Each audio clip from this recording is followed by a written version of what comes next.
Howdy, Chapter 7, Current, Ohm's Law, etc.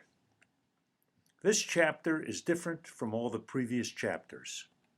Each chapter had some main law or definition, such as Coulomb's law or Gauss's law. This chapter has a number of definitions and experimental results, which have to be learned, but there is nothing sophisticated you will have to struggle with in order to understand.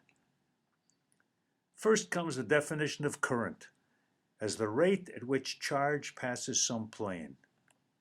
By definition, the direction of current flow is the direction that positive charges would be flowing, even though in circuits it is the electrons that actually move. Their flow is therefore opposite to the direction of the current. Then we will summarize some experimental results which you should also see in the lab. For some devices, the ratio of the electric potential difference between the ends of the device, indicated by V, and the current flowing from one end of the device to the other, indicated by I, is a constant, independent of V. The ratio, V over I, is called the resistance of the device, capital R. This is not a law in the sense of Gauss's law or Newton's law. There are devices for which the ratio, V over I equals R, is a constant and the law, called Ohm's law, holds, and others for which it doesn't. Those that don't are not violating some fundamental principle of physics. Experimentally, it can be found that for any wire, the resistance R equals rho L over A, where L is the length of the wire, A the cross-sectional area, and rho is a property of the material the wire is made of, called the resistivity. Copper has a rho of about 10 to the minus 7th ohm meters, while rubber's rho is 10 to the 22 times as big. What I hope to do is demonstrate that this experimental result, resistance, R, is rho, resistivity, length, divided by cross-sectional area, is actually true. I got some very, very thin wire, so the cross-sectional area is very small. It's copper wire, so the resistivity is unfortunately small. And the length, I have a double length here, that's 4 meters in length. I have a 2 meter length piece, two other 2 meter length pieces that I'm joining together to double the cross-sectional area. What I'd like to do is measure the resistance of each one of these three resistors and show that indeed R is rho L over A. Okay, so now we have this voltmeter set up so that it is measuring ohms.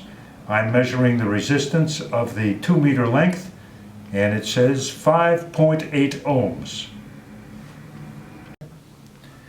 Now we have just a single length, half of the 4 meters, 2 meters in length, and the measured resistance, as advertised, 2.9 ohms.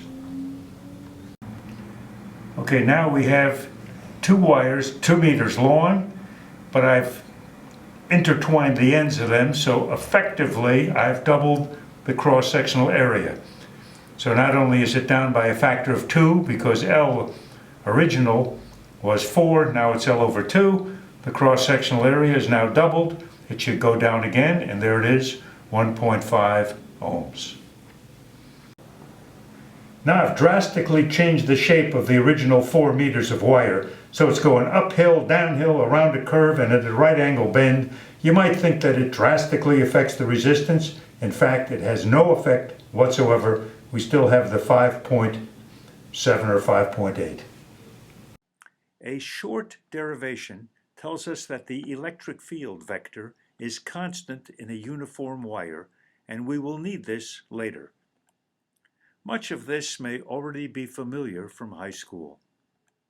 What may be new is the definition of J, which is called the current density vector.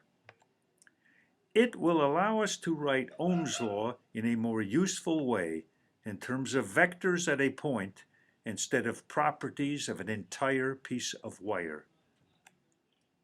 Namely, E equals rho J instead of V equals IR.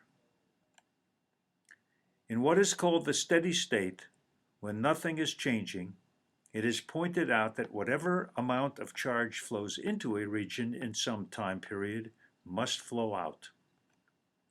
Another way to say this is I in equals I out. This may also already be familiar. You might think the integral of E dot dr around a closed path is no longer equal to zero when the electric field is made by a moving charge. This would mean there is no longer a potential energy function.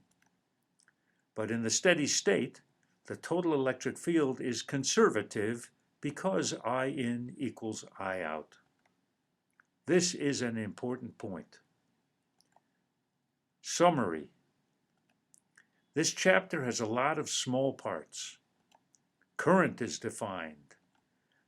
The device called a resistor has the property that V over I equals R, where R is a constant. This is called Ohm's law.